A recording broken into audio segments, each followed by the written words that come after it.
এত ফেক মানে ST SC OBC certificate ছেয়ে গিয়েছে। আর কাদের হাতে? কদিন আগে দেখলেন না মালদা জেলাতে বাংলাদেশি একজন কোড আনকোড বঞ্চি, তিনি নাকি বাংলাদেশি, তাকে এখানকারের ওবিসি সার্টিফিকেট এখানে প্রদান হয়ে বসে আছে। তৃণমূলের সরকারের আমলে হবে না এই ধরনের কিছু নাই, ইম্পসিবল না, সবই পসিবল। টাকা দেবেন সব সম্ভব। দেবত্ব সম্পত্তি আমরা যেটা জানি এটা হস্তান্তরযোগ্য নয়, সেটাও বিক্রি হয়ে যায়। ওয়াকআপ সম্পত্তি হস্তান্তরযোগ্য নয়, সেটা বিক্রি হয়ে যায়।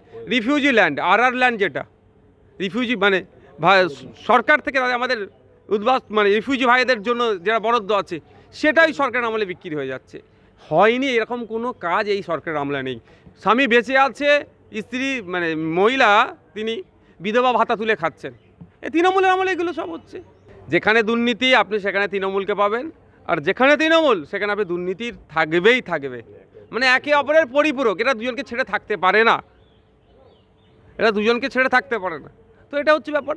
ইতিপূর্বে আমরা দেখিনি আগা খানিদের সম্পত্তি থেকে শুরু করে, মানে দেখবেন কোনোদিন নেতাজির বাড়িতে ওরা হামলা চালাচ্ছে, মানে ওরা দখল করে প্রমোটিং করার চেষ্টা করবে, এটা চলছে। আশা করব রাজ্য সরকারের যিনি সরকারের প্রধান এখন বিদেশ সফরে আছেন, নিশ্চিতভাবে তার কাছে খবরটা পৌঁছাবে যে অবিলম্বে একজন বিশ্বের খ্যাতনামা শিল্পী তার বসত বাড়িতে যদি এই ধরনের ছেড়কার হয়, এটা কীভাবে কিন্তু বাংলার মানুষ সংস্কৃতি প্রিয় আমরা মানুষ এটাকে মেনে নেব না। অবিলম্বে সরকারের হস্তক্ষেপ করা দরকার এবং ওনার বাড়িটাকে হেরিটেজ ঘোষণা করে এবং ওটাকে যাতে সংগ্রহশালা হিসাবে রাখা যায় তার ব্যবস্থা সরকারের করা দরকার।